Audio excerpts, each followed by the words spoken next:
नमो अरिहन्ताणं नमो सेताणं नमो आयरिताणं नमो वज्रायाणं नमो लोये सवसाहुरम्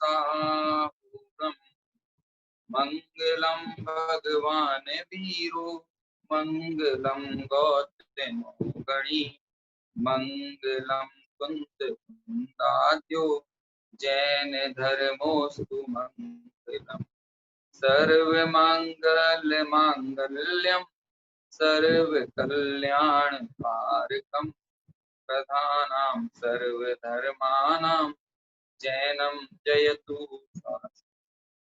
जैनम जयतु जैनम जयतु। आपने आपने आपको वर लिया चेतना को स्वयं मैं प्रकट कर लिया। हे विरागी प्रभु हे महावीर जिन आपके दर चरण मैं शतत नमन आपके दर चरण मैं शतत नमन। अपानम शुद्धपानम परम विमल निर्मल स्वरूपम सिद्ध स्वरूपम पिच्छति नमाम्यहं देवदेवस्य।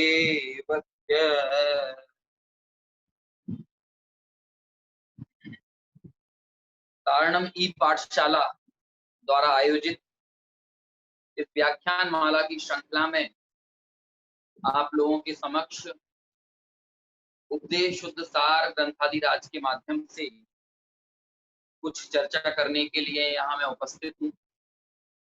और जैसा कि आपको अलग अलग माध्यमों के जरिए आज के इस व्याख्यान की इस चर्चा के विषय की जानकारी प्राप्त हुई और वह आपको इस विषय के रूप में मिली, जिसमें जो टाइटल आपने पढ़ा वो है जनरंजन, मनरंजन और कल रंजन आत्मानुभूति में बाधक कैसे।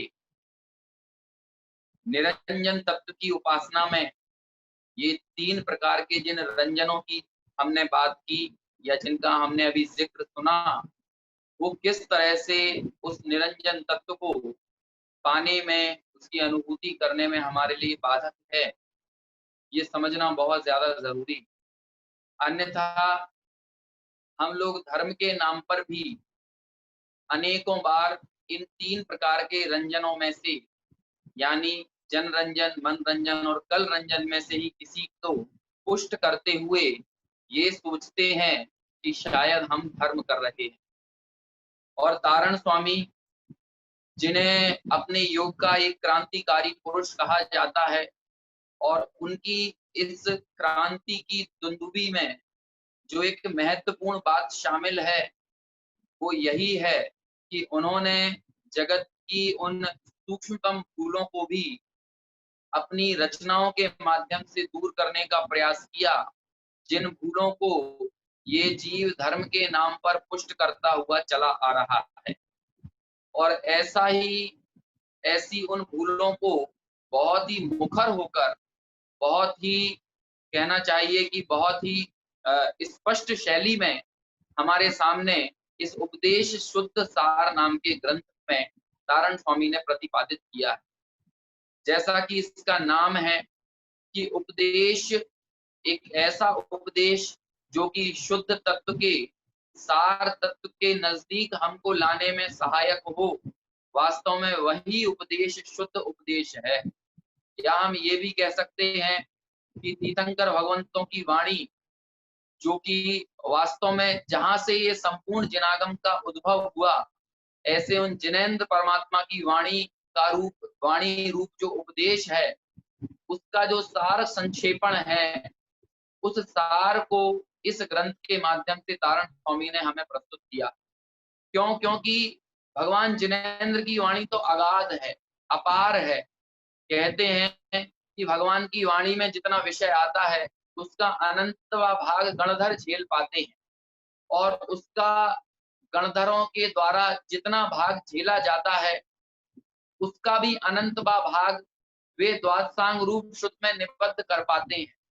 यद्यपि द्वादशांग रूप शुद्ध भी अपार है ना, उसकी भी हम यदि चर्चा करने बैठ जाएं तो लगभग 112 करोड़ है ना पदों का जिक्र आता है।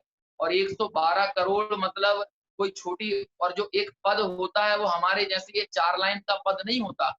जब आप उस पद की गणना को समझेंगे तो ये समझिए कि बड़े-बड़े कमरे भरा जाएं ग्रंथों से तो भी एक पद ना बन पाए। करोड़ों-करोड़ों अक्षरों का एक-एक पद होता है, और ऐसे 112 करोड़ पदों का, 112 करोड़ से भी ज्यादा पदों की द्वादशांग रूप जिनवाणी होती है।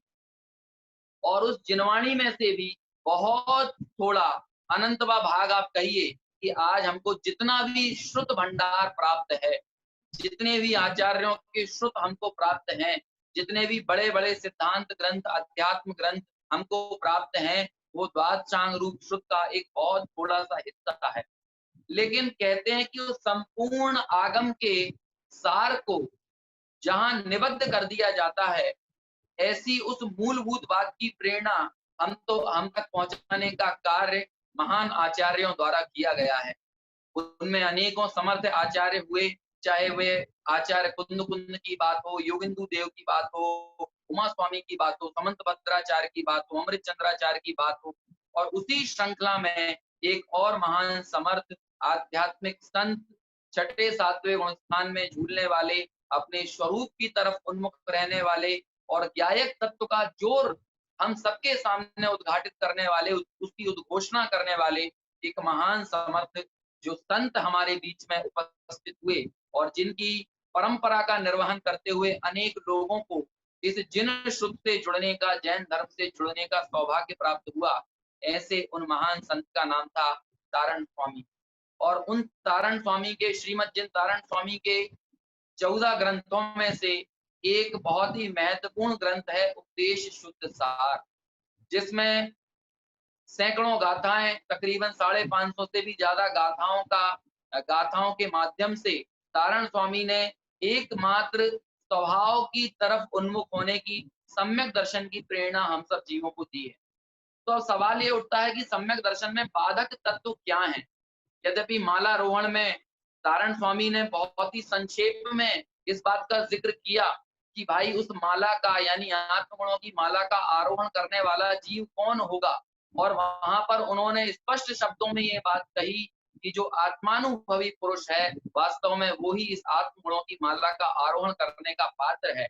और उस आत्मगुणों की माला के आरोहण करने में जो बाहरी तत्व हैं, बाहरी संयोग आदि हैं, उनका सिरे से तारण स्वामी ने निराकरण किया। उन्होंने साफ शब्दों में कहा कि भाई इंद्र, नरेंद्र, धर्मेंद्र, चक्रवर्ती, विद्याधर, पैसे वाले, रत्न वाले, ये सब उस माला का आरोहण नहीं करेंगे, बल्कि वह जीव त्रियंच ही क्यों ना हो, लेकिन वो त्रियंच जीव भी यदि अपने स्वभाव के सन्मुख होकर अपने ज्ञायक तत्व का ये निर्णय करे और अपने को संसार, शरीर और भोगों से भिन्न अनुभव करे, ऐसा वह जीव वास्तव में उस आत्मगुणों की माला का आरोहण करने का पात्र है, यानी कि सम्यक दृष्टि है, वही वास्तव में आत्मानुभवी है।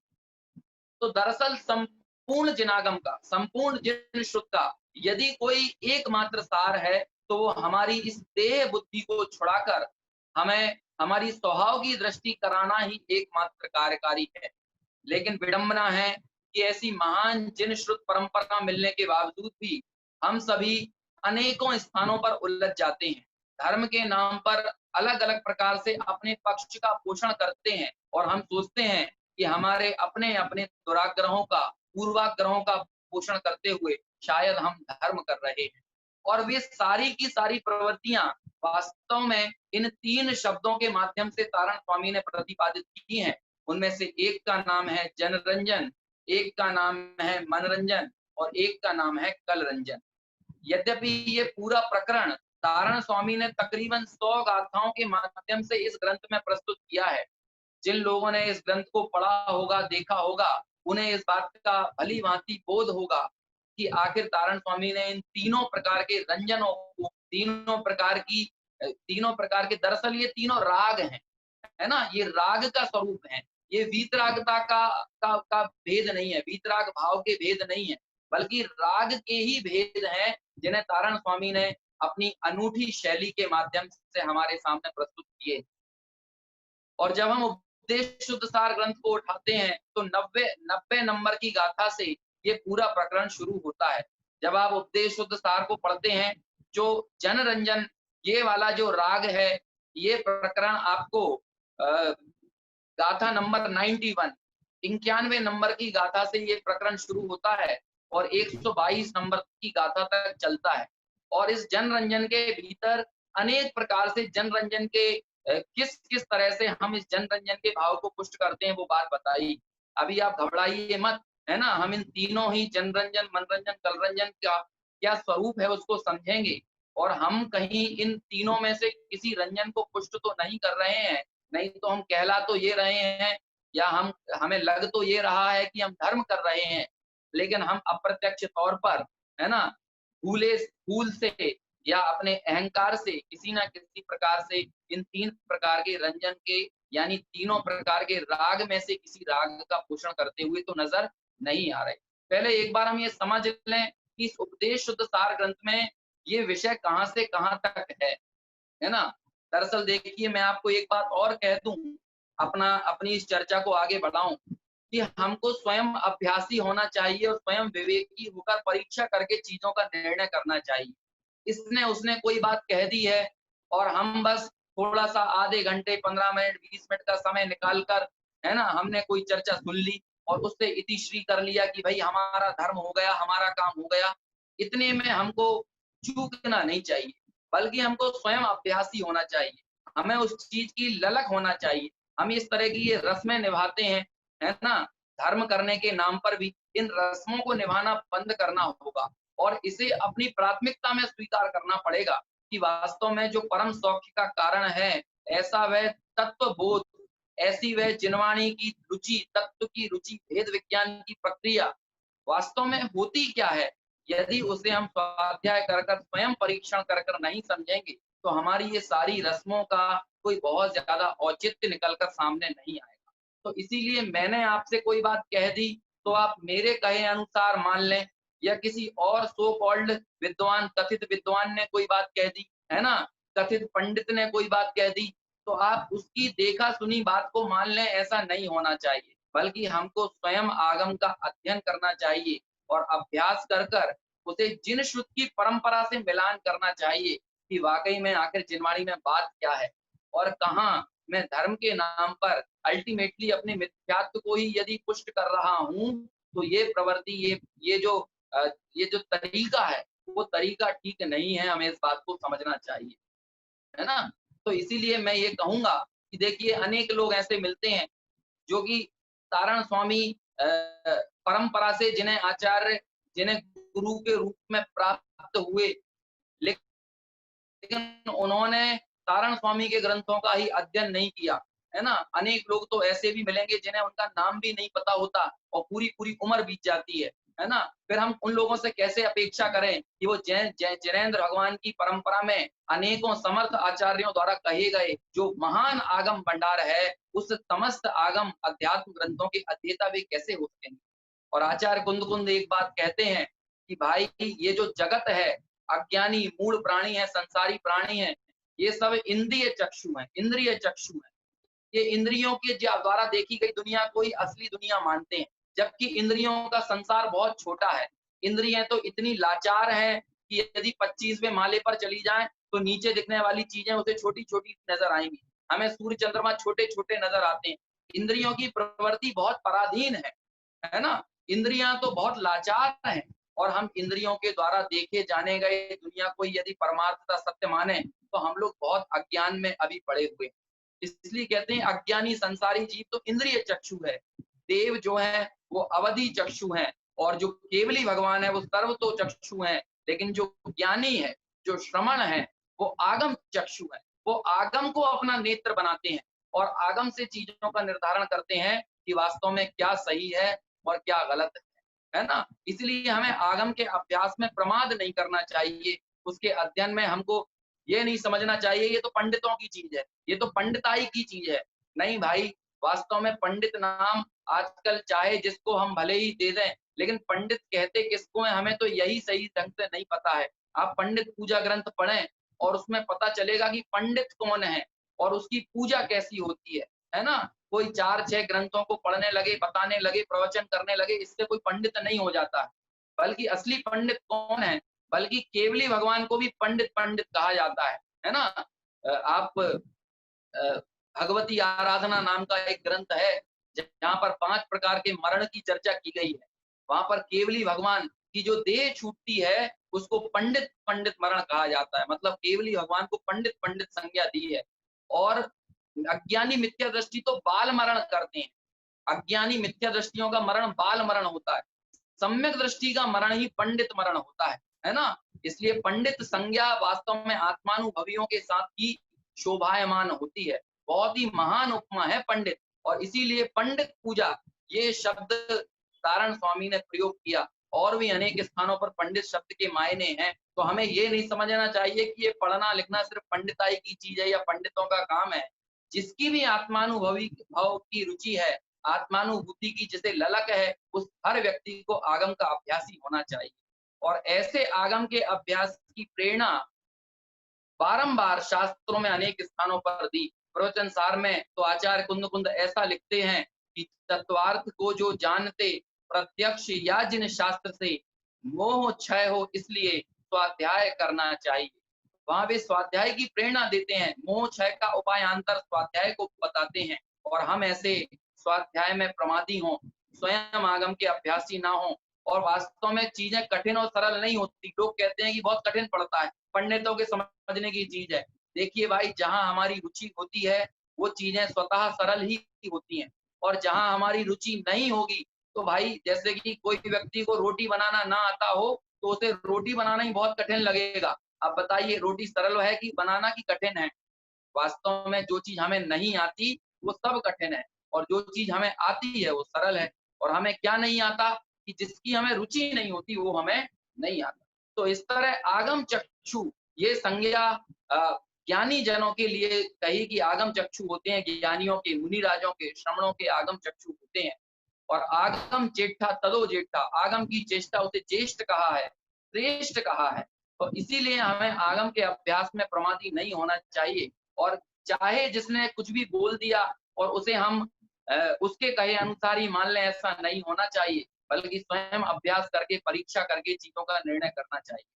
तो मैं आपको बता रहा था कि इस उपदेश शुद्ध सार में 90 नंबर की गाथा से राग का स्वरूप का जो प्रकरण है, उस उस प्रकरण के अंतर्गत ही सारण स्वामी ने गाथा नंबर 91 से 122 तक जनरंजन की बात की है।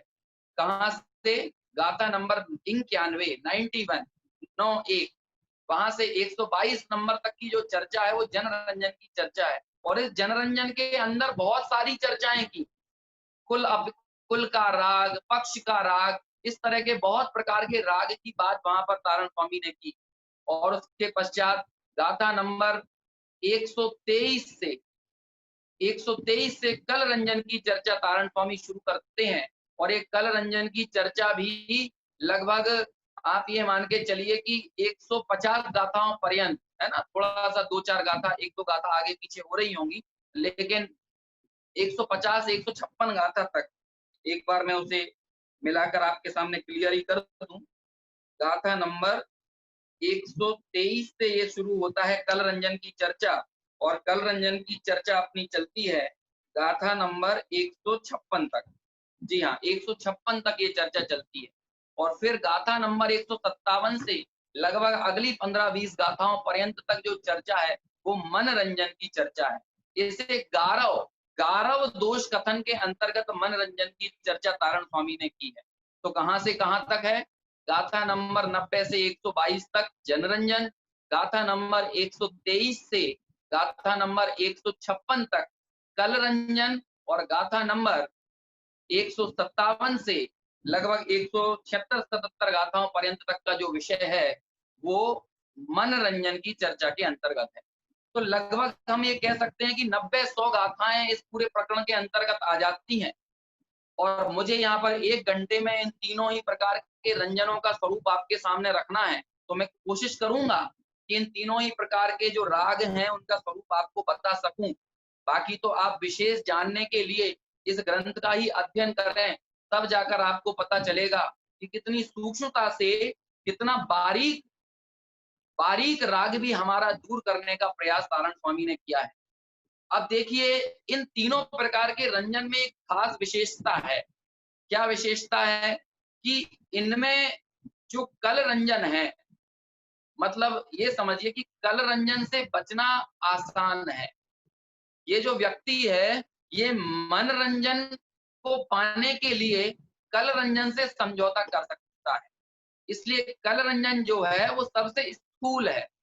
कल यानी होता है शरीर और रंजन यानी होता है रंजायमान करना। शरीर को रंजायमान करने की जो मान्यता बुद्धि पड़ी हुई है, अच्छा खाने मिले, अच्छा कूलर, पंखा, एसी, है ना? ये सारी चीजें मिले, पहनने को बढ़िया-बढ़िया कपड़े मिले। हालाँकि देखिए, एक-एक रंजन में दूसरे रंजन भी छुपे होते हैं। जैसे आपको अच्छे कपड़े पहनने का जो भाव है, आपको सुकून दे, शरीर को ठंडक महसूस करे, गर्मियों में चिके नहीं, ठंडों में ठंडाए नहीं, ऐसा अच्छा कपड़ा आपको मिले, शरीर को सुखी बनाने के लिए, ये कलरंजन का भाव है। लेकिन उसी को पहनते हुए थोड़ा डिजाइन वाला हो, थोड़ा-सा चमक-दमक वाला हो, आकर्षक हो, तो उससे आपका मनोरंजन भी हो सकता है और वो आपको दूसरों को दिखाकर उनसे प्रशंसा पाने का भाव यदि आपके हृदय में है कि मैं जो कपड़े पहनूँ उसकी 4 लोग तारीफ करें, तो ये भाव जनरंजन की श्रेणी में चला जाता है। एक ही चीज हमारी देखने की दृष्टि और मान्यता से अलग-अलग श्रेणियों में विभक्त हो जाता है। तो उनमें सबसे स्थूल जो है, वो दरअसल कल रंजन है, मतलब शरीर का को रंजायमान करना। शरीर की जो सुख बुद्धि पड़ी हुई है, वो जो है वो सबसे स्थूल है। ये व्यक्ति मनोरंजन पाने के लिए कल रंजन से समझौता कर सकता है। मैं ये कहना चाहता हूँ, एक टाइम ये व्यक्ति कल रंजन को सेकेंडरी मानेगा, लेकिन मनोरंजन उसके लिए प्राथमिक रहेगा। और आप लोगों ने इस तरह के दृश्य देखे भी होंगे, पहले के समय में जब आजकल तो सब ऑनलाइन बुकिंग होने लगी है, लेकिन पहले के समय में लोग सिनेमा जाते थे, तो धूप में खड़े होकर घंटों लाइन लगा कर रखते थे। शरीर उनका पसीना-पसीना हो जाता था, है ना? और कई बार तो भीड़-भाड़ ज़्यादा होती थी, तो पुलिस आके पीछे से तो डंडे भी मार देता था। लेकिन वो डंडा खाते हुए भी, पसीना-पसीना होते हुए भी, भूखा-प्यासा रहते हुए भी, मनोरंजन के लिए, यानी सिनेमा देखने के लिए, फ़िल्म देखने के लिए उसे भूख का, प्यास का, सर्दी का, गर्मी का, पुलिस के डंडों का उसकी परवाह नहीं रहती। मतलब ये व्यक्ति कलरंजन से तो समझौता कर लिया, लेकिन मनोरंजन इसके लिए प्राथमिक रहा। इसलिए कलरंजन थोड़ा स्थूल है, मनोरंजन उससे थोड़ा सूक्ष्म है। और मनोरंजन से भी ये व्यक्ति समझौता कर सकता है, लेकिन मनोरंजन से भी बड़ी वाली कोई चीज़ है, तो वो है जनरंजन। एक लौकिक में कहावत कही जाती है, सबसे बड़ा ये रोग क्या कहेंगे लोग। लोगों को दिखाने के लिए, लोगों को प्रसन्न करने के लिए, लोगों को रोमांचित करने के लिए, लोगों से तारीफ़ें बटोरने के लिए, लोगों से तालियाँ बजवाने के लिए, ये व्यक्ति इतना पागल रहता है कि ये अपने मनोरंजन से भी समझौता कर सकता है। और कई बार होता है कि नहीं कि एक व्यक्ति का स्टेज पर सम्मान किया जा रहा हो और उसी समय कहे कि भाई तेरा फेवरेट सीरियल आ रहा है, तो वो कहेगा कि फेवरेट सीरियल तो बाद में देख लेंगे। क्रिकेट मैच का प्रेमी हो और क्रिकेट मैच आ रहा हो और उसी समय उसका उसकी तारीफ में कसीदे गढ़े जा रहे हों, उसकी प्रशंसा की जा रही हो, है ना? तो बताइए वो क्रिकेट के मैच को देखने जाएगा या अपनी तारीफों को प्रमुखता देगा? तो कहते हैं उसके लिए जनरंजन ज़्यादा महत्वपूर्ण है। उस जनरंजन के लिए ये व्यक्ति मनोरंजन और कलरंजन से भी समझौता कर सकता है। आजकल लोगों के भीतर ये जो जनरंजन का भाव है, ये बहुत गहरे तक भरा हुआ है। आज लोग बाग समाज में बड़े-बड़े पदों को क्यों चाहते हैं? क्यों? क्योंकि वो जनरंजन को पुष्ट करता है ना?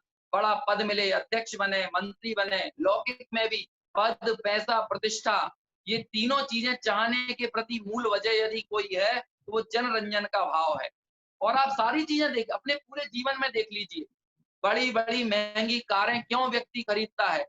है ना, 4 पहिया और सामान्य गाड़ी से भी उसका काम चल सकता है। लेकिन लोगों के सामने प्रेस्टीज बनाने के लिए, लोगों के सामने रुतबा कायम करने के लिए ये बड़ी महंगी-महंगी branded car, Audi, BMW, Mercedes, है ना? क्यों खरीदता है? लोगों को नीचा दिखाने के लिए और अपने को ऊंचा दिखाने के लिए, है ना? लोगों से तारीफें बटोरने के लिए, लोगों के बीच में अपनी थोड़ी विशेषज्ञता जताने के लिए, है ना? महंगी-महंगी कारें खरीदेगा, ब्रांडेड कपड़े खरीदेगा, महंगे-महंगे ज्वेलरी पहनते हुए नजर आएंगे, है ना?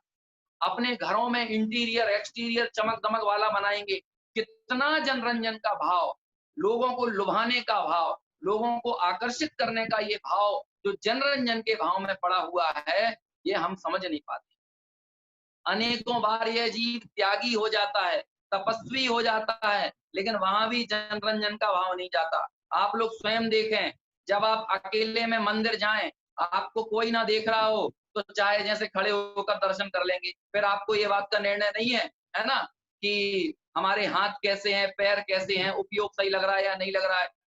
लेकिन जब देखेंगे 20, 25, 50 लोग हमको देख रहे हैं, तो एकदम अलर्ट होकर भगवान के दर्शन करेगा, एकदम अलर्ट होकर मंदिर में जाएगा, स्वाध्याय करने के लिए एकदम पीठ सीधी कर कर बैठेगा, है ना? क्यों? लोगों को दिखाने के लिए, लोगों को रंजायमान करने के लिए। नहीं तो ये भाव तो आएगा ना, लोग क्या कहेंगे। तो धर्म भी करेगा तो लोगों को रंजायमान करने के लिए। ये पूरी चर्चा इस ग्रंथ के भीतर है। मैं तो अभी एक-एक गाथा पढ़ने जाऊं और एक-एक गाथा पढ़कर आपको अर्थ करूं, तो 2-3 गाथाएं भी नहीं पढ़ पाऊंगा और 1 घंटे का समय निकल जाएगा। और मैं ये तीनों प्रकार के रंजन की मुझे चर्चा करना है। अब हम सोचें कि हम आत्मानुभवी होने के लक्ष्य से आगे बढ़ रहे हैं या लोगों को रंजायमान करने के लक्ष्य से आगे बढ़ रहे हैं। हमारी हमारी प्राथमिकता क्या है? भाई साहब, धर्म की बातें तो बहुत हो रही हैं, बहुत की जा रही हैं, लेकिन सच्चा निर्णय करने की तरफ कोई उन्मुख नहीं है। हर व्यक्ति के मन में कहाँ ना कहाँ किस प्रकार का राग पड़ा हुआ है, मिथ्या, माया और निदान नाम की शल्य पड़ी हुई है। सारण स्वामी ने मालारोहण ग्रंथ में इन 3 प्रकार की शल्यों का निषेध किया, निराकरण किया और उस जीव को ये प्रेरणा दी कि इन 3 शल्यों से सहित यदि कोई व्यक्ति है तो वो गुणमाला का आरोहण नहीं कर सकता। और ऐसी मिथ्या, माया, कपट, छल कपट इस जीव के हृदय में कूट-कूट कर भरा हुआ है। लोगों के सामने मुस्का भी रहा है तो झूठी मुस्कानें दे रहा है ना? लोग यदि सामने से चले जाते हैं तो उसकी बुराई करता हुआ देखा जाता है। क्यों? क्यों? क्योंकि ये स्थिति ये है कि ये हर नाव में सवारी करना चाहता है। हमारा शिष्टाचार, हमारी विनय सब कहीं न कहीं धोखाधड़ी की तरह हो गई है। अंदर में कपट इतना कसकर गहरे से भरा हुआ है। और निर्णय करने की तरफ कोई भी उन्मुख नहीं है। सारी चीजें आप देख लीजिए कहाँ-कहाँ। देखिए इस जनरंजन के प्रकरण में एक पाक्षिक राग की चर्चा सारण स्वामी ने की है। पक्ष का राग, गाथा नंबर मेरे हिसाब से 121 या 122 नंबर की गाथा है। मैं आपको देखिए पढ़कर ही बताता हूँ उस गाथा को। कभी लोगों ने सोचा कि ये पक्ष का राग भी कुछ राग हो सकता है।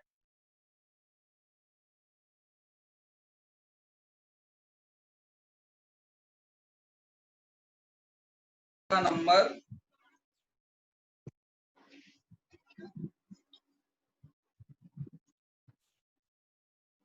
बहुत प्रकार के रागों की, हाँ, ये पाक्षिक राग का स्वरूप, गाथा नंबर 108। देखिए क्या लिखते हैं, पाक्षिक रागम उत्तम संसारे पक्षी भाव राग स्वभावम संसार वृत्ति सह्यम दंसन विमलम च राग गलियम चा। क्या लिखा यहाँ पर कि एक प्रकार का पाक्षिक राग होता है। संसार में पक्ष भाव के राग स्वभाव के रखने वाले अनेक प्राणी हैं, वे अपने संसार को बढ़ाते हैं और ऐसा पक्ष का राग भी निर्मल सम्यक दर्शन से ही गलता है। नहीं तो हर व्यक्ति को अपना अपना पक्ष पड़ा हुआ है। अब एक तरफ तो आपसे ये कहा जाता है कि भाई अपने इस प्राप्त पर्याय की तन्मयता को छोड़िए, लेकिन हम फिर भी कहीं ना कहीं अपनी पर्याय के पक्ष में पड़े हुए हैं। हम लोगों को क्या लगता है, हम लोग जो कर रहे हैं हमें लगता है कि वो ही सबसे सही है। आप जैसे अनेक लोग अभी इस समय मेरा व्याख्यान भी सुन रहे होंगे, तो वो भी ये सोच रहे होंगे, पहले से उनकी धारणा और पूर्वाग्रह सेट है और मैं उनकी मर्जी के अनुसार बोलता जाऊंगा तो वो ऐसे टिक करते चले जाएंगे। हाँ, सही है।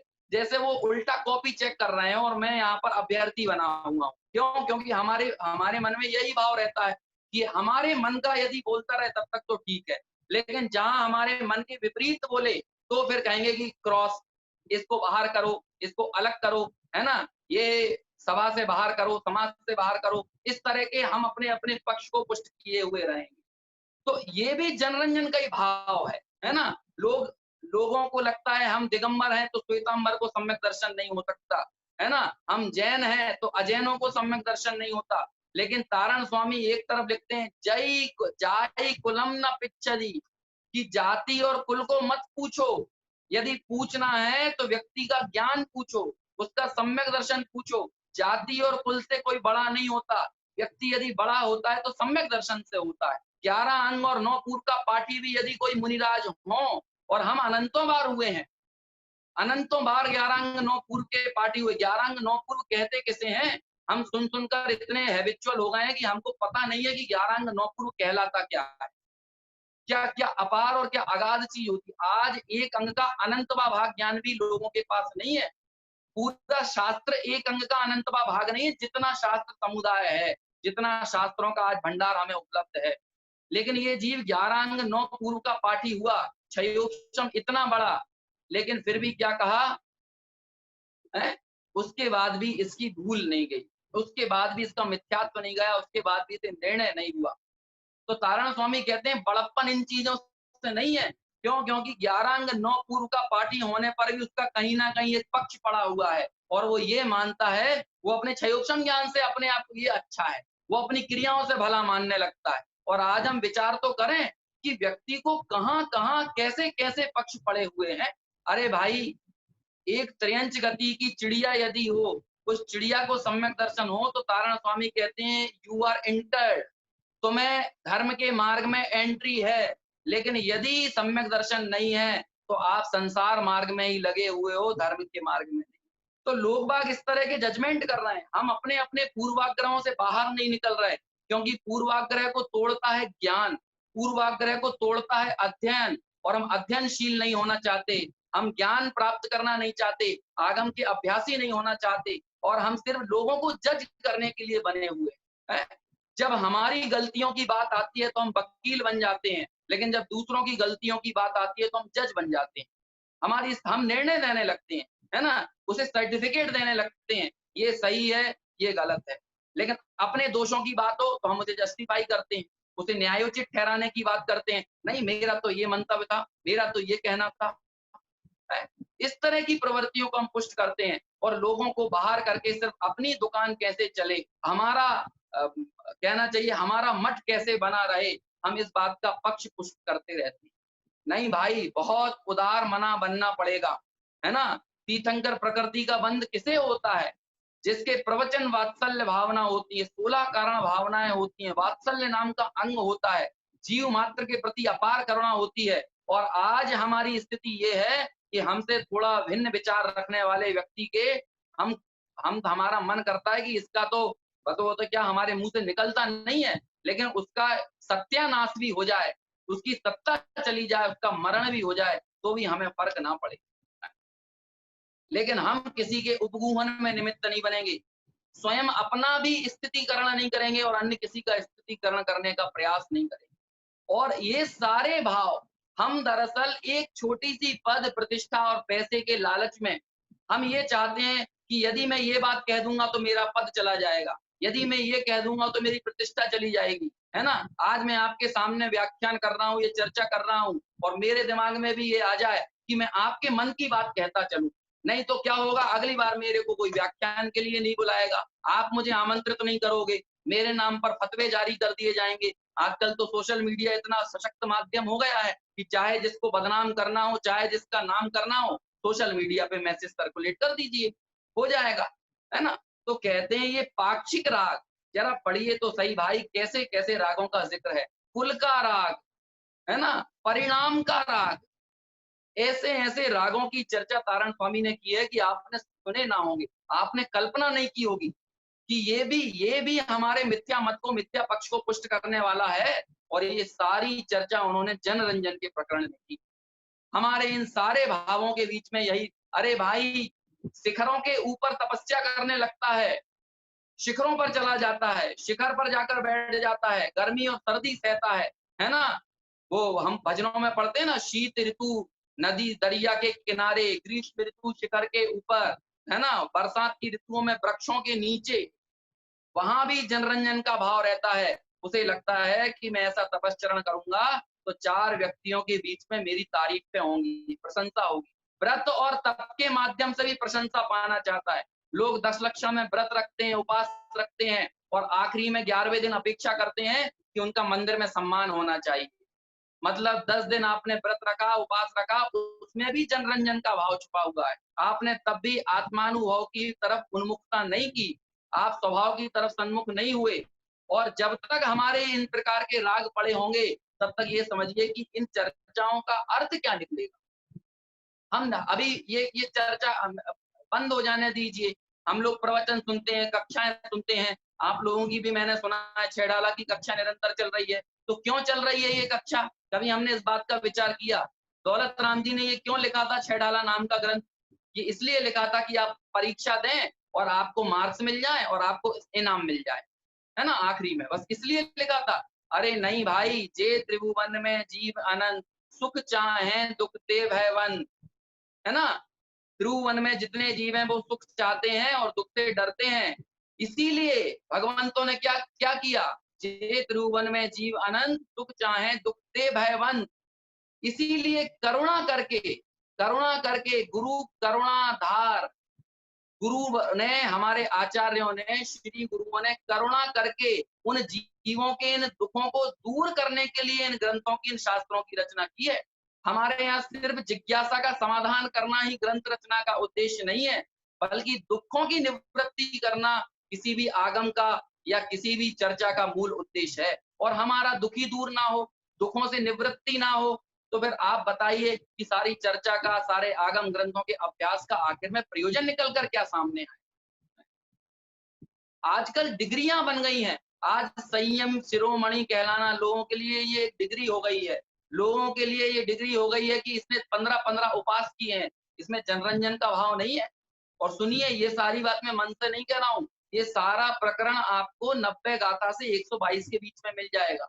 मैं पढ़ने के बाद ही यहाँ पर आपके सामने चर्चा कर रहा हूँ। लेकिन मैं एक-एक गाथा का उल्लेख करके आपके सामने इसलिए नहीं बता सकता कि 1 घंटे के भीतर ये पूरी चर्चा को समेट पाना फिर मेरे लिए बड़ा मुश्किल हो जाएगा। इस जनरंजन के ऊपर ही घंटों बात की जा सकती है।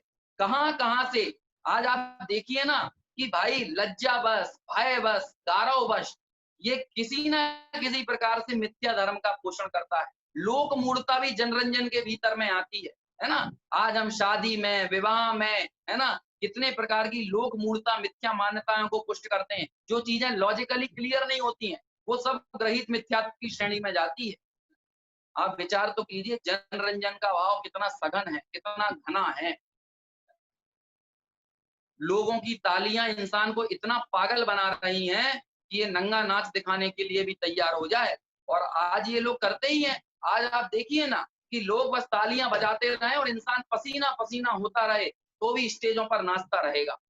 नाच नाच के थक जाए, गिर जाए, मर जाए, लेकिन लोगों की तालियां उसको इतना पागल बना देंगी कि उसको ये विचार नहीं आएगा कि उसे कुछ और भी करना है।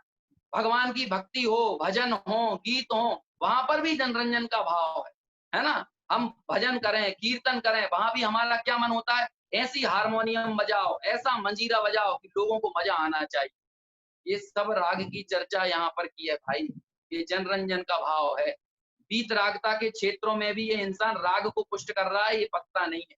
चवर नाचते हुए भी जनरंजन का भाव है और ये हो रहा है। भगवान की शोभा यात्रा निकले, जिनवाणी शोभा यात्रा निकले और जिनवाणी शोभा यात्रा में लोग नाच रहे हैं, गा रहे हैं, है ना? ऐसा-ऐसा भोंडा प्रदर्शन कर रहे हैं। ब्रह्मशील का जिन्हें बिल्कुल विवेक नहीं है, लड़के-लड़की साथ में आके एक-दूसरे को मुग्ध करने के लिए उल्टा-सीधा नृत्य किए जा रहे हैं। लेकिन उनको ये बात का,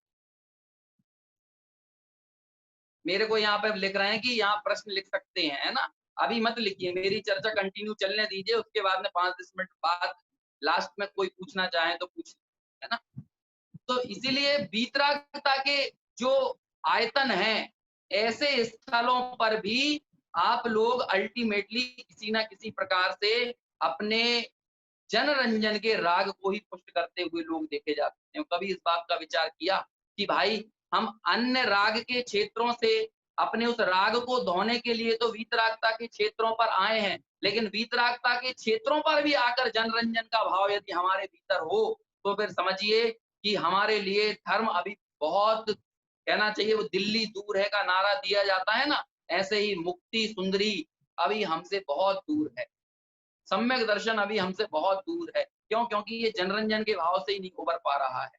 ये मनोरंजन के भाव से नहीं उभर पा रहा है। इसके लिए अपना एंटरटेनमेंट इतनी बड़ी चीज़ हो गई है। आजकल तो वो विज्ञापन भी इस तरह बनते हैं, है ना? एंटरटेनमेंट से बड़ा कुछ नहीं है। एंटरटेनमेंट के लिए कोई, आज आप सोचिए ये कोरोना का संकट आया, लोगों को घर में रहने में कोई तकलीफ थी क्या?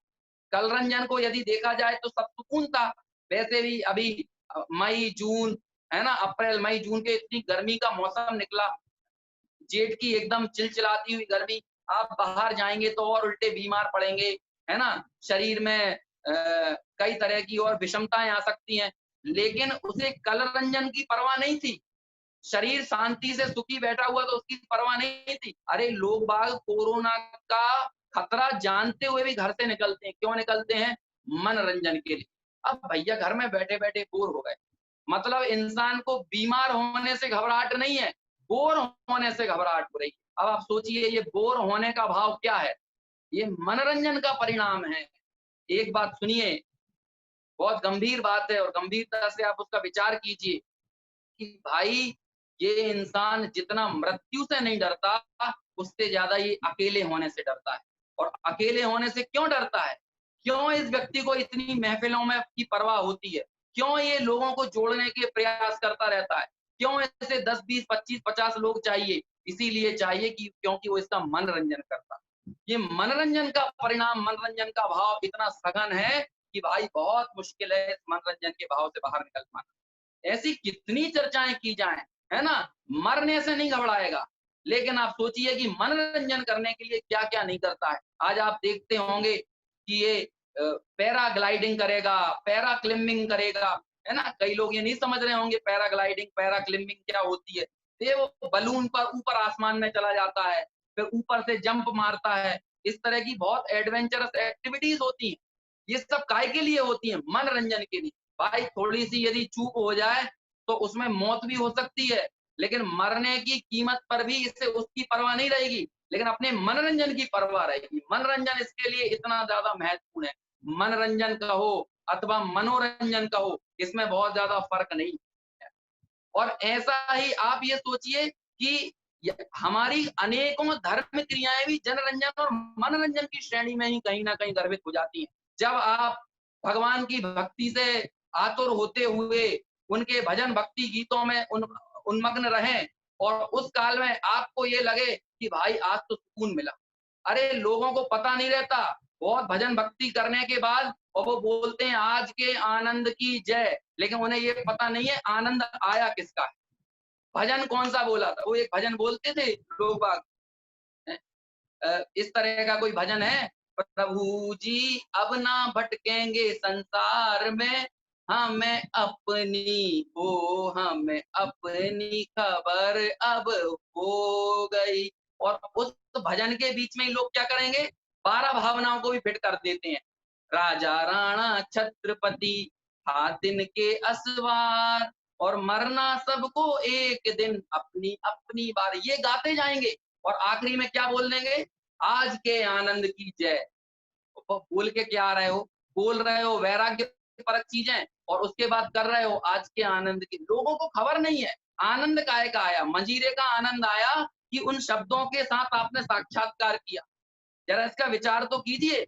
लेकिन नहीं, इस बात का कहीं कोई विवेक और विचार नहीं है। भाई आज बड़ी विषम परिस्थितियाँ बन गई हैं कि लोगों की बड़ी अपने-अपने आग्रहों के साथ लोगों ने आनंद की भी अपने-अपने पैमाने तय कर रखे हैं। और हम उन्हीं पैमानों के कहे अनुसार, उन्हीं पैमानों के निर्धार के अनुसार, उन्हीं पूर्वाग्रहों के अनुसार ये सोचते हैं कि धर्म भी शायद इन्हीं-किन्हीं खाँचों में कैद है। हमें खुद निर्णय नहीं है, लेकिन हम दूसरे को भी अपने ही अनुसार, अपनी मान्यताओं के अनुसार ये थोपने की कोशिश करेंगे कि जो मैं मान रहा हूँ वास्तव में वही सबसे सही है। अरे भाई, बड़ी ईमानदारी का ये मार्ग है। जब तक हम ईमानदारी से इस बात का विचार ना करें कि मैं आगम का अभ्यास कर रहा हूँ या मैं धर्म से जुड़ रहा हूँ, मंदिर जा रहा हूँ, इन सारी क्रियाओं को कर रहा हूँ और इनके नाम पर मैं कहना लड़ने भिड़ने के लिए भी तैयार हूँ। लेकिन जरा इस बात का विचार तो करें, क्या मेरे को स्वयं को इस बात का निर्णय हुआ है या नहीं हुआ है? या फिर मैं सिर्फ दूसरों को सर्टिफिकेट देने के लिए हूँ? मुझे अपनी चिंता नहीं। आज के समय में सबसे बड़ी दिक्कत यही है, इंसान को अपने सम्यक दर्शन की चिंता नहीं है, लेकिन दूसरों के सम्यक दर्शन की बहुत चिंता है। दूसरों के लिए ज़रूर ये कहेगा कि ये मिथ्या दृष्टि है, ये फलाना है, ये ढिकाना है। लेकिन मैं क्या हूँ, इस बात का कोई भी परवाह नहीं। स्वाध्याय में यदि कहीं भी मैं दूसरे को लक्ष्य में रखकर बात करता हूँ, तो ये मैं अपने लिए गड्ढा खोदने का काम कर रहा हूँ। यदि मेरा स्वाध्याय हो, तो मेरा स्वाध्याय किसी को सुनाने के लिए ना हो, बल्कि मेरा स्वाध्याय प्रथम में प्रथम यदि किसी लिए हो, तो अपने लिए हो।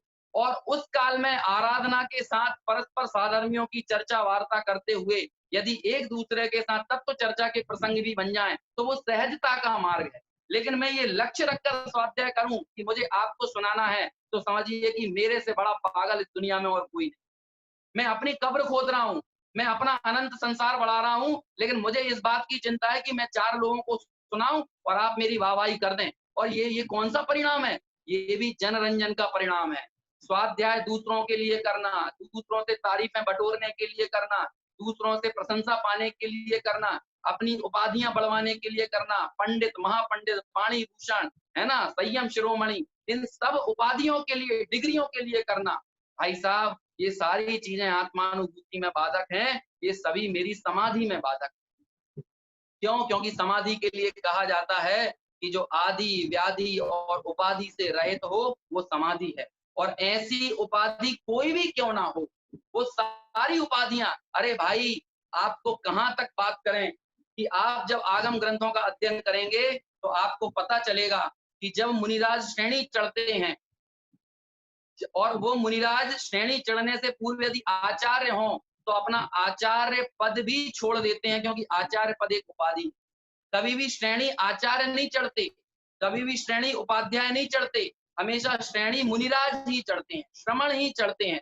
क्यों? क्योंकि आचार्य और उपाध्याय एक पदवी होती है। तो जब आचार्य और उपाध्याय पदवियों को, इन उपाधियों को भी छोड़कर श्रेणी चढ़ी जाती है, इन उपाधियों को छोड़कर संलेखना ली जाती है, और हम सोचिए उपाधियां बटोरने के लिए लगे हुए हैं। और आज तो दुनिया ऐसी पागल हो गई है कि भाई मृत्यु के उपरांत लोगों को आचार्य पद देती है, जबकि मृत्यु के पूर्व ही आचार्यत्व छूट जाता है। कहाँ-कहाँ तक बात करें, हम महापुरुषों के नाम पर लड़ने के लिए तैयार हैं। महापुरुष तो इतने स्वतंत्र थे कि वे तो तिर गए, और हम इतने बड़े पागल हैं कि उन महापुरुषों का नाम पकड़कर एक दूसरे का खून करने के लिए तैयार हैं, एक दूसरे से राग द्वेष को बढ़ाने के लिए तैयार। देखिए, धर्म और अधर्म की बहुत संक्षिप्त परिभाषा है, इसमें बहुत रॉकेट साइंस नहीं है। मैं आपको सिर्फ एक बात कहता हूँ, आप कोई भी काम करें, यदि वो आपका राग द्वेष बढ़ाती हैं, तो वो अधर्म है। चाहे वो आप मंदिर में बैठकर करें, चाहे आप घर में बैठकर करें, चाहे आप जंगल में जाकर करें, चाहे आप 25 लोगों के बीच में रहकर करें। यदि वो चीज़ें राग द्वेष बढ़ाती हैं, तो राग द्वेष बढ़ाने वाली हर चीज़ अधर्म है। अधर्म है, संसार का कारण है, दुर्गति का कारण। और जो कुछ भी आपके वीतरागता की ओर, समता की ओर आपको अग्रसर करें, आपके अंदर साम्य भाव का संचार करें, परस्पर विद्वेष को ना बढ़ाएं, राग को ना बढ़ाएं, समझिए वो धर्म है। इसीलिए देखिए कैसी-कैसी गाथाएं और श्लोक आचार्यों ने लिखी, ग्रस्तो मोक्ष मार्गस्थो निर्मोही मोहिना मुनि। रत्नकंठ शावकाचार्य का श्लोक है कि गृहस्थ भी मोक्ष मार्गी है और मोही मुनि भी संसारी है। यदि मुनि है, जंगल में है, लेकिन वो संसारी है, यदि वो मोही है तो। लेकिन गृहस्थ यदि समता सहित है, यदि गृहस्थ के जीवन में साम्य भाव है, तो वो मोक्ष मार्गी। हम लोगों ने क्या, हम चीजें योग की क्रियाओं को बदलने को, प्रवृत्तियों को बदलने को ये समझते हैं कि इससे धर्म हो जाता होगा। लेकिन हम वो सारी चीजें करके भी अपना अहंकार पुष्ट करते हैं। भाई साहब, अपनी इस पर्याय का परिचय गिरने का मतलब समझते हैं आप? धर्म की शुरुआत वहां से होती है कि जब मेरा इस पर्याय का परिचय गिर जाए। क्यों? क्योंकि मैं जब तक इस पर्याय से अपना परिचय मानूंगा, तब तक मैं त्रिकाली द्रव्य पर दृष्टि नहीं कर पाऊंगा। और मुझे क्या लगता है, मैं यही लगेगा, अरे भाई मैं सेठ हूँ, मैं वकील हूं, मैं डॉक्टर हूं, मैं इंजीनियर हूं, ये भी पर्याय का परिचय है। या फिर मैं कहने लगूं कि मैं पंडित हूं, ये भी पर्याय का परिचय है। मैं शास्त्री हूं, ये भी पर्याय का परिचय है। मैं त्यागी हूं, मैं व्रती हूं, ये भी पर्याय का परिचय है। लोगों को त्यागी व्रती कहलवाने में बहुत आनंद आता है, लोगों को इससे लगता है। देखिए, और जब मैं इस तरह की बातें करता हूं तो लोग कहेंगे तुम त्यागी व्रतियों की के बारे में उल्टा कैसे बोल सकते हो, उनकी आलोचना करने का आपको अधिकार क्या है? तो सुनिए भाई, जो वाकई में त्यागी व्रती होगा उसे इन शब्दों से कोई फर्क नहीं पड़ेगा, लेकिन जिसे इन शब्दों से फर्क पड़ जाए, समझ लेना उसके अंदर कहीं ना कहीं कोई खोट। लोग जो जबरदस्ती का अपना सम्मान करवाने की जिनकी चेष्टाएं होती हैं और उल्टा लोगों को इस तरह का आरोप दे देते हैं कि यदि उनका सम्मान ना करो तो कहते हैं इनमें विनय नहीं है। अरे भाई, आप वाकई में यदि सम्मानीय हो तो आपको जबरदस्ती दूसरों से विनय करवाने की क्या पड़ी हुई?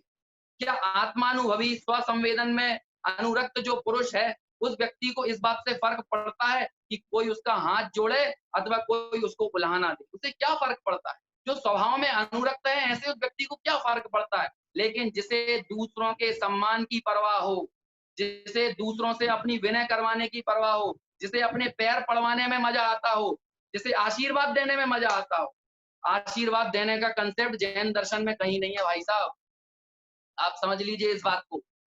हमारे यहाँ भगवान की मुद्रा या तो पद्मासन होती है या खड़गासन होती है। हमारे यहाँ आपने कोई मूर्ति ऐसे देखी है, या हमारे यहाँ किसी प्रकार का कोई आशीर्वाद देने का कोई कंसेप्ट है, या अरहंत भगवान समोशरण में आशीर्वाद देते हैं, क्या इस तरह का कोई कंसेप्ट है? अरे ये कंसेप्ट ही नहीं है। हमारे भगवान तो जो सिद्ध शिला में स्थित सिद्ध भगवान है, वो भी या तो पद्मासन में है या फिर खड़गासन में है। अंतिम शरीर में ध्यानस्थ मुद्रा उनकी यही होती है। इसी ध्यानस्थ मुद्रा के साथ वो हो सकते हैं, इसके अलावा अन्य दूसरी कोई मुद्रा नहीं है। फिर आप सोचिए कि और दूसरी मुद्रा हम कैसे उसे स्वीकार कर सकते हैं? और ये निष्प्रय होने की बात, निष्प्रय होने का संदेश हमको देते हैं कि हमारे भगवंतों ने जैसा अपना ज्ञान आराधन किया, अपने स्वभाव की तरफ जो दृष्टि की, उसके मूल में क्या चीज थी? वे अपने स्वभाव की तरफ उन्मुख थे, उन्हें दूसरों की परवाह नहीं। हमारे भगवंत चाहे जिसको तो देखते ही नहीं है, लेकिन जो उनके आगे हाथ जोड़कर खड़ा रहता है उसे भी हमारे भगवान नहीं देखते।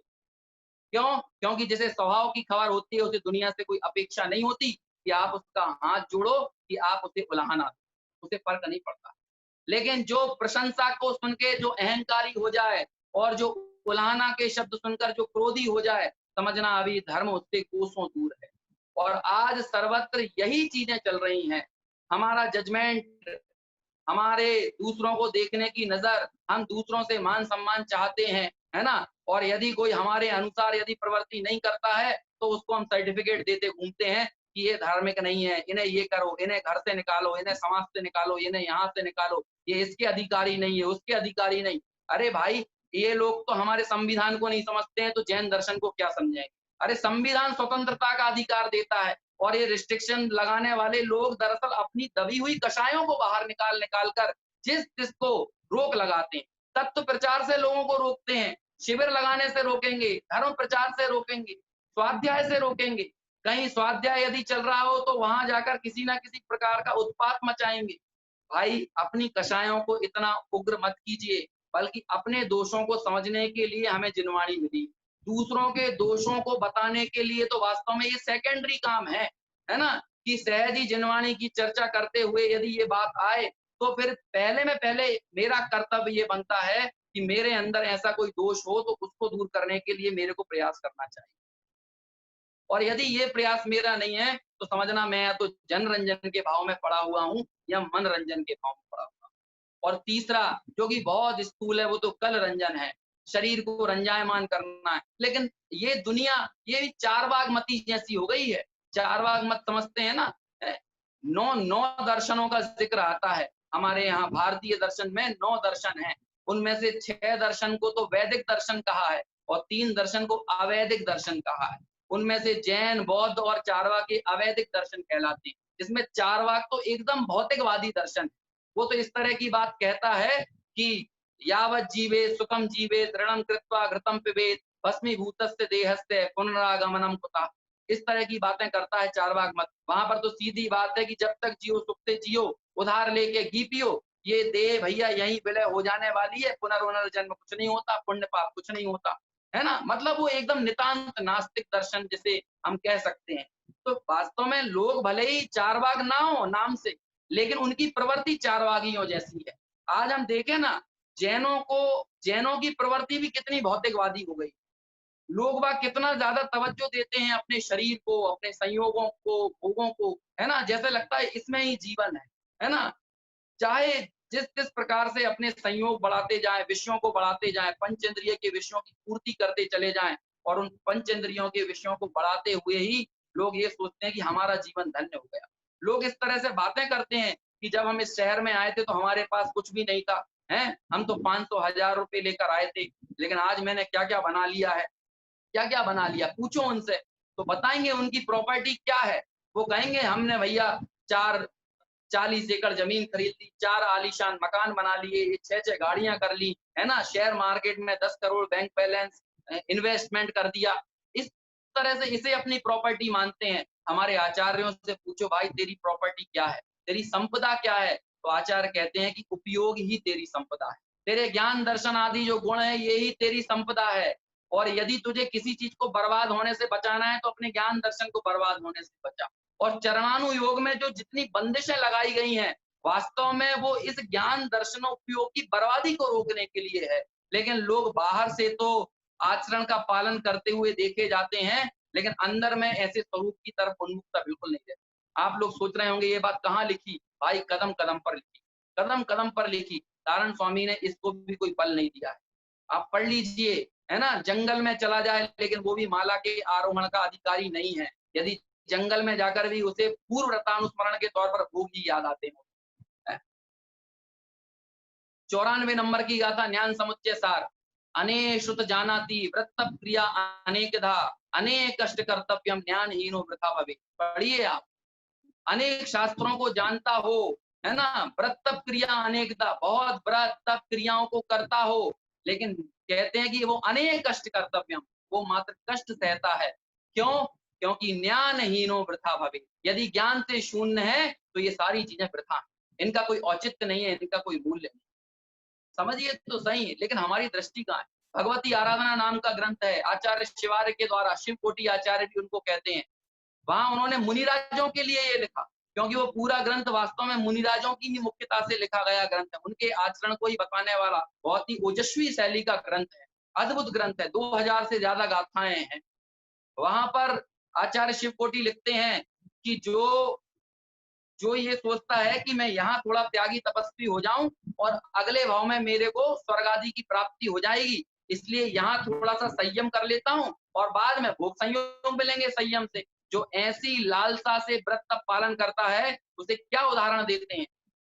वहां पर आचार्य शिवकोटि लिखते हैं कि आपने कभी बकरों को लड़ाई करते हुए देखा? बकरे बकरे जब आपस में लड़ते हैं तो बकरे लड़ने से पहले 2 कदम पीछे हटते हैं।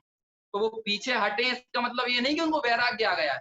अरे कहते हैं वो पीछे इसलिए नहीं हटे कि लड़ाई छोड़कर जा रहे हों, बल्कि वो पीछे इसलिए गए हैं क्योंकि और दुगने फोर्स के साथ अपना माथा फोड़ेंगे और दुगना दम लगा के अपना सर फोड़ेंगे, वो एक दूसरे के साथ सर फोड़ेंगे। ऐसे ही कहते हैं कि जो स्वर्ग आदि की भावना रखते हुए अगले भाव में मेरे को संयोग मिल जाए, सांसारिक सुविधाएं मिल जाए, विलासिता की सामग्री मिल जाए, और इस भावना के साथ जो इस भाव में संयमी हुआ है ना? इस तरह का निदान का परिणाम उस जीव के यदि पड़ा हुआ है, तो वहां पर कहते हैं कि भाई वो कोई वैराग्य नहीं लिया उसने, वो कोई विरक्त नहीं हुआ है, बल्कि भोगों में दुगने फोर्स के साथ अपना माथा फोड़े, स्वर्गों में जाकर अपना माथा फोड़ने की भावना उसकी रखी है और मिथ्या दर्शन के साथ स्वर्ग में जाएगा। वहां के आकर क्या होगा? तैते छह थावर्तन, वापस स्थावर पर्याय में आएगा और फिर अनंत काल स्थावर पर्याय में कब आएगा। भाई साहब, पुण्य को सुरक्षित रखने की सामर्थ्य भी आत्मानुभूति में है।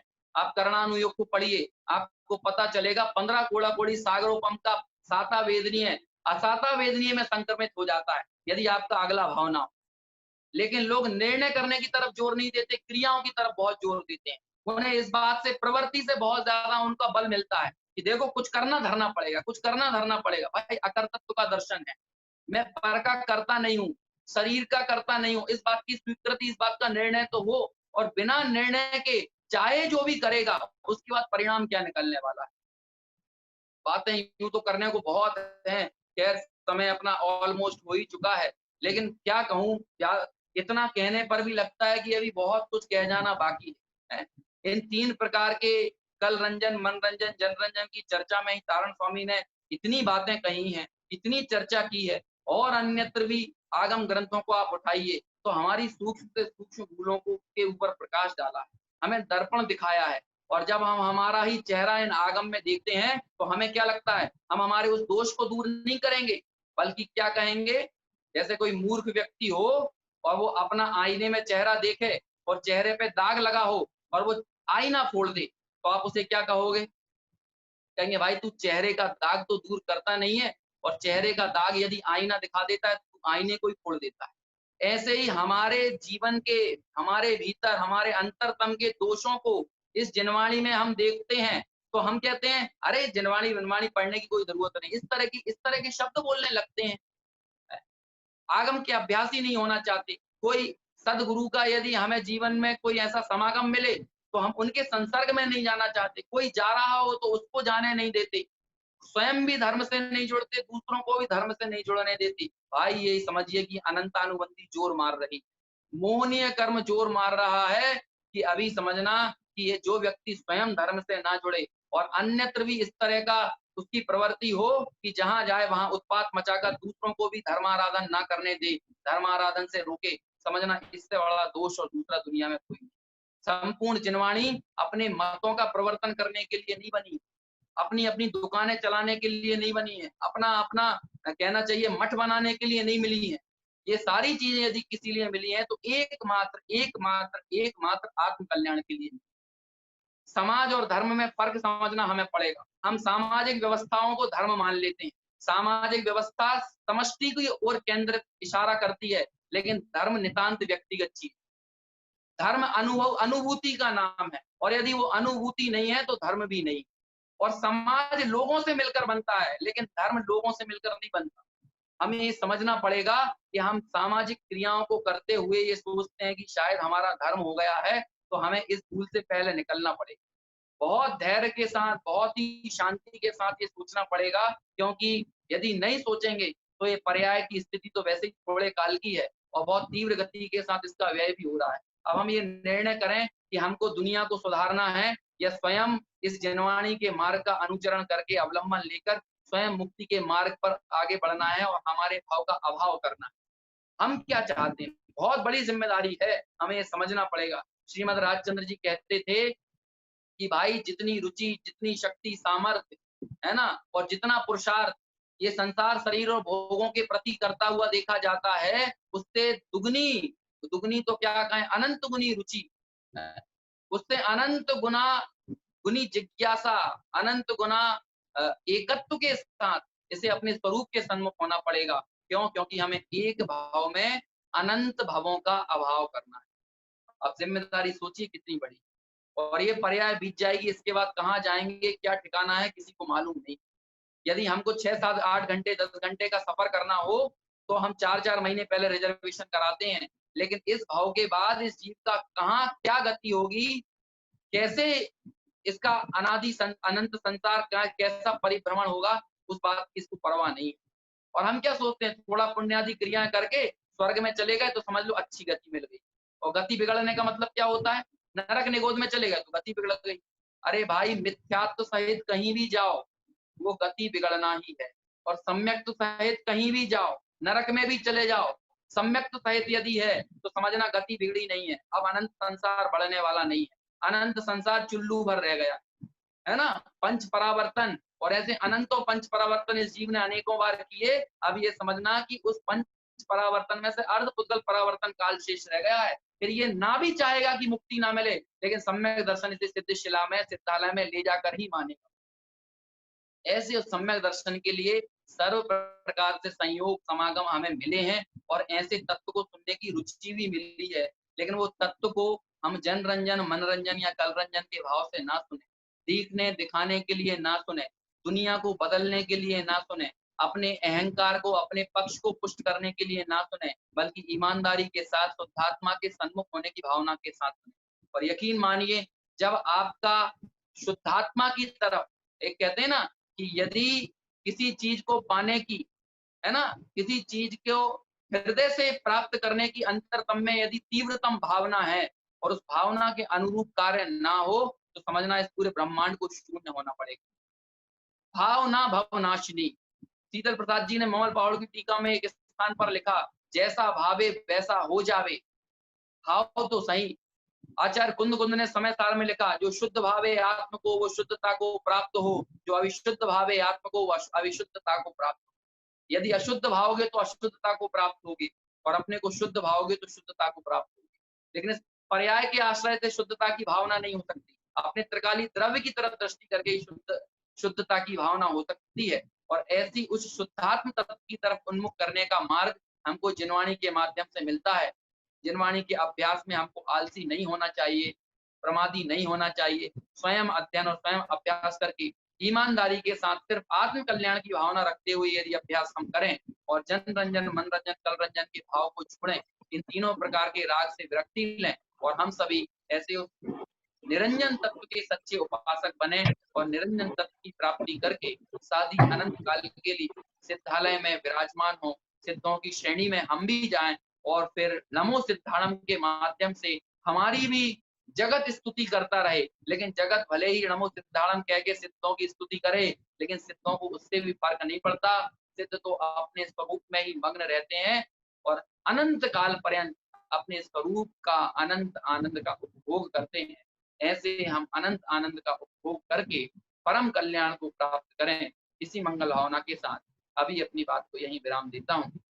सभी ऐसे सुंदर मार्ग पर लगें, ऐसी मंगल भावना से विषय को यहीं पूर्ण करते हैं।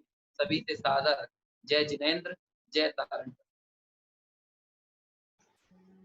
बहुत मार्मिक उद्बोधन आदरणीय भाई साहब अंकुर जी भाई साहब द्वारा आज हमारे बीच हमें प्राप्त हुआ है।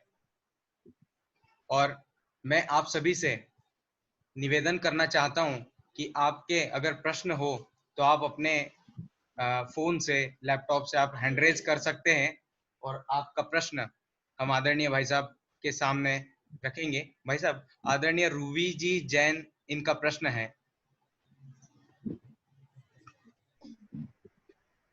जय जिनेंद्र भैया जी।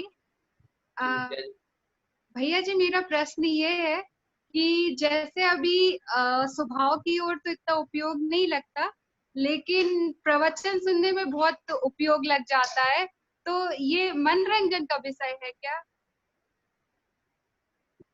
बहुत ही अच्छा और बहुत ही ईमानदारी से पूछा गया प्रश्न है और सबको इस बात का विचार करना चाहिए।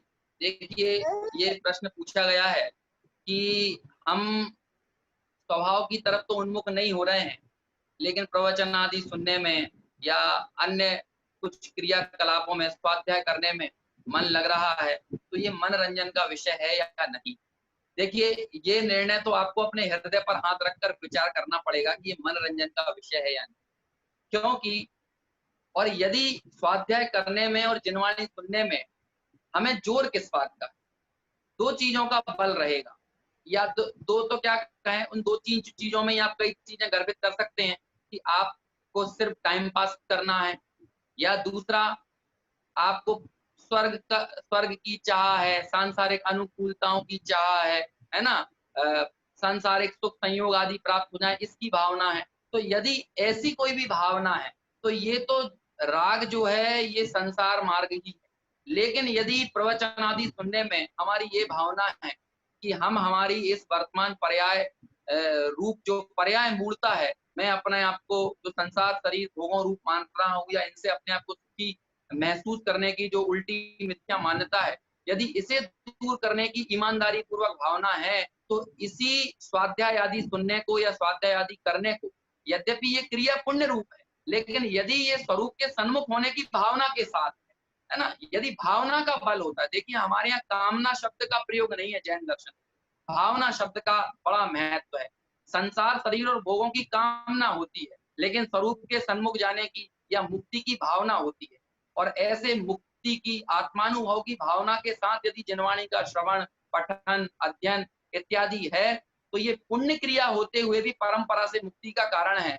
लेकिन यदि इसमें हमारी कामना संसार शरीर भोगों की है ना, या लोगों को लुभाने की, लोगों को सिर्फ टाइम पास करने की इत्यादि प्रकार से यदि हमारी कोई वांछा है तो समझना कि वो संसार मार्ग ही है। तो इसलिए हमें स्वयं हृदय पर हाथ रखकर विचार करना है कि हम ये स्वाध्याय आदि सुनने पढ़ने आदि का काम किस भावना के साथ, किस लक्ष्य के साथ कर रहे हैं, क्योंकि लक्ष्य और अभिप्राय से ही वास्तव में मुक्ति मार्ग का निश्चय होता है ना।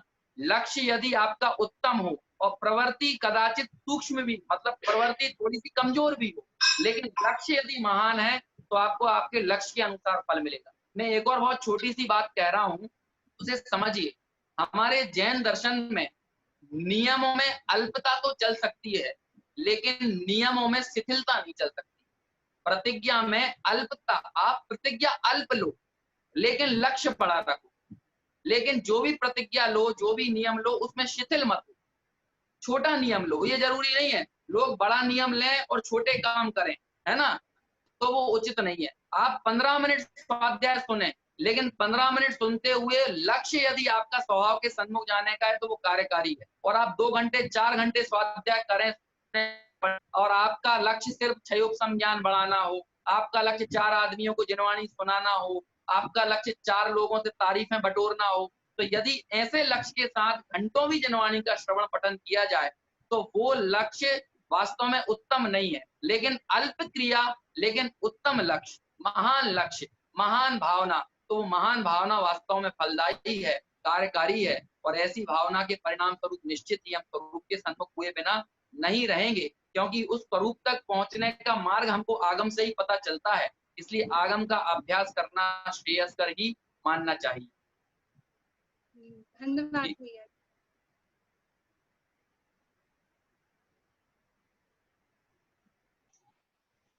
कोई और है अथवा जिनवाणी स्तुति करें? हाँ आदरणीय भाई साहब, 1-2 मिनट का मैं समय आपका लेना चाहूंगा। जब तक और किसी का अगर प्रश्न हो तो वो भी उपस्थित हो सकते हैं।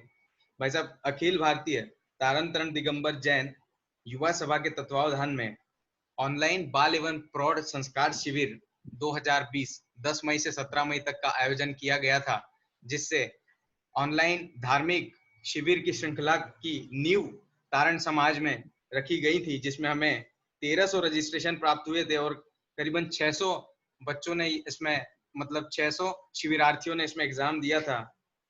उसी के तत्वावधान में, युवा सभा के तत्वावधान में तारणम ई पाठशाला का त्रैमासिक कोर्स का आयोजन हम अभी कर रहे हैं, जिसमें गुरु महाराज के आशीर्वाद से हमें 12 क्लासेस, मतलब 1 महीने से ज्यादा का समय हो चुका है, जिसमें हमारे 2 वर्ग हैं, वर्ग 1, वर्ग 2, वर्ग 3 6 डाला का वर्ग है। और इसी श्रृंखला में गुरुवार को, हर गुरुवार को हमारा विशेष व्याख्यान होता है, रविवार में विशेष कार्यशाला होती है जो कि जैन समाज और जैनेतर समाज के लिए भी आयोजित की जाती है, जिसमें 4 कार्यशालाएं अभी तक हो चुकी हैं।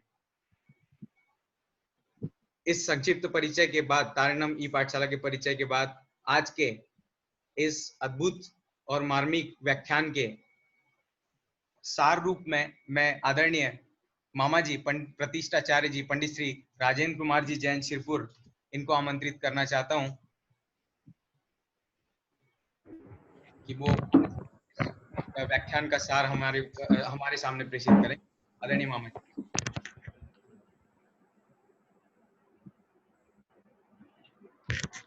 Hello hello. हाँ मामा जी, आ रही है आवाज। आदरणीय पंडित जी, सादर नमस्कार। जय जैन, जय तारण तरण। पहली बार आपको सुनने का अवसर प्राप्त हुआ। आपने आज गुरु महाराज के हृदय को खोलने का बहुत उत्तम कार्य किया है। आपने यथार्थता से हम सबका परिचय करवाया है। आज आपने जनरंजन राग, कलरंजन दोष, मनरंजन गारव, इन 3 दोषों की बहुत सुंदर चर्चा आपके द्वारा हुई है। शरीर में भी 3 दोष पाए जाते हैं और आत्मा में भी कषाय के कारण से 3 दोष पाए जाते हैं। शरीर के दोष वात, पित्त और कफ है। अगर ये बिगड़ जाए तो शरीर ठीक नहीं रहता, शरीर का कार्य ठीक नहीं रहता। शरीर अस्वस्थ हो जाता है। इसी प्रकार आज आपने बताया कि जनरंजन राग, कलरंजन दोष और मनरंजन गारव, ये 3 दोष अगर हमारे आत्मा में होते हैं तो हमारी साधना भी ठीक से नहीं हो पाती, या यूँ कहे कि साधना का प्रारंभ भी नहीं होता। ये आत्मानुभूति में सबसे बड़े बाधक आपने बताए। आपने बताया कि जनरंजन राग के वश जीव न मन को देखता है, न शरीर को देखता है। इन दोनों को भी छोड़ करके जन का अर्थात लोक का रंजन करने के लिए हमेशा तत्पर रहता है। आपने कलरंजन के विषय में बताया कि शरीर को रंजायमान करने के लिए किसी भी तरह का विवेक नहीं रखता और कुछ भी करने के लिए तैयार हो जाता है। मनोरंजन के लिए भी आपने फिल्म का उदाहरण देकर बताया कि अनेक प्रकार के कष्ट सहन करके भी ये अपने मन को रंजायमान करता है। आज आपने बहुत सारी चीज़ें बताई। वास्तव में जो विषय है ये 1 घंटे का विषय नहीं है। मैं तो तारंतरण युवा सभा जिनके द्वारा ये बहुत सुंदर कार्यक्रम चल रहा है और इसी का परिचायक है आज आपका व्याख्यान, कि बहुत समाज हित में या समाज को गुरु महाराज से परिचित करवाने में सबसे बड़ी भूमिका तारणम युवा पाठशाला के माध्यम से, ये ई पाठशाला के माध्यम से हो रहा है। आज आपने हम सबको हमारे दोषों से अवगत करा दिया कि हम चाहे स्वाध्याय करते हो, धार्मिक उत्सव मनाते हो, भजन करते हो, भक्ति करते हो, मंदिर विधि करते हो, इन सब में हमें लक्ष्य तो एकमात्र अपने स्वरूप का रखना चाहिए, ना कि जनरंजन, मनोरंजन और कलरंजन का रखना चाहिए। आज आपने एक बात और बताई कि हम कहते हैं कुछ अच्छा सा कार्यक्रम हो जाए तो आज के आनंद की जय। वास्तव में बहुत खराब लगता है कि आनंद तो आत्मा का गुण है और जिसे सम्यक दर्शन होता है उसी जीव को आनंद आता है। मिथ्या दृष्टि को तो 3 काल में आनंद नहीं आता, उसे तो आनंद की खबर भी नहीं है। लेकिन हम कषाय को आनंद मान लेते हैं, कषाय की पूर्ति को हम आनंद मानते हैं। ये सबसे बड़ी विडंबना है। कहाँ हमें आचार्य देव जैसे गुरु मिले हैं, कुंद कुंदाचार्य, आचार्य तारण स्वामी जैसे महान आचार्य हमें मिले हैं, जिन्होंने हमें अध्यात्म का उपदेश किया है, जिन्होंने हमें आत्मा के आनंद की बात बताई है, और हम कषायों में आनंद मानते हैं। ये बहुत बड़ी विडंबना है। और वास्तव में जैसे गुरु महाराज के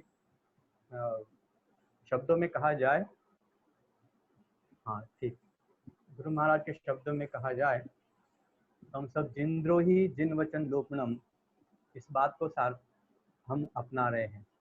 आज आपने बहुत सारी उत्तम बातें बताई। मैं आपसे और तारण सभा, युवा सभा के माध्यम से आपसे निवेदन करूंगा कि आप इसी प्रकार से श्री गुरु महाराज की इन उत्तम चर्चा को हम सबके बीच प्रवाहित करते रहे। आज आपकी बात हमें बहुत सुंदर लगी। जय जिनेन्द्र।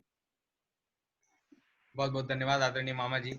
आज इसी व्याख्यान के आभार के लिए मैं यहाँ पे उपस्थित करना चाहूँगा श्रीमती सीमा समैया जी, आंटी जी, बांदा, उत्तर प्रदेश से।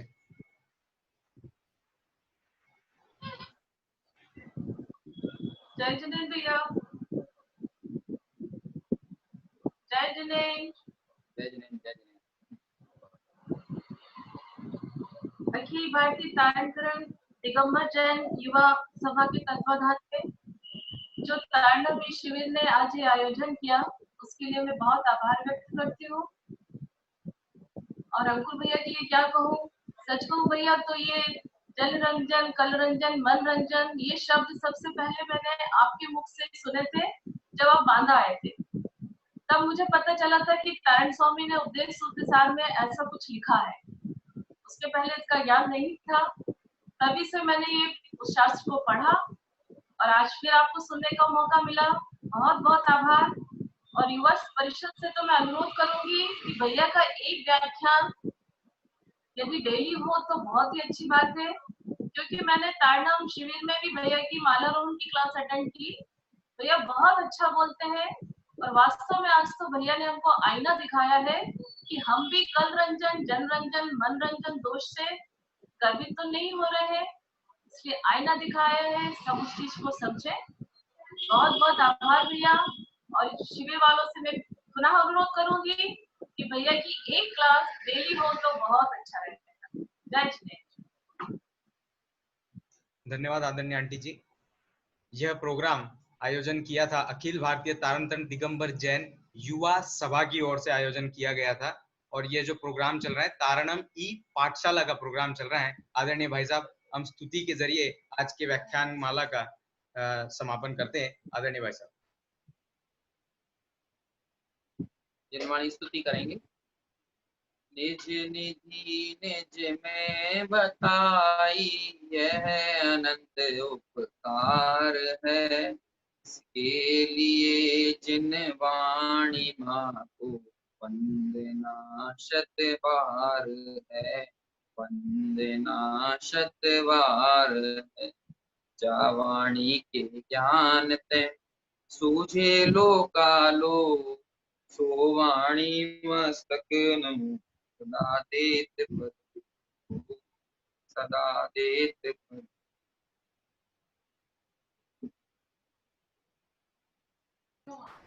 इसी के साथ हमारी ये सभा आज की यहाँ पे समाप्त होती है। आप सभी को सादर जय जिनेंद्र, जय तारण तरण।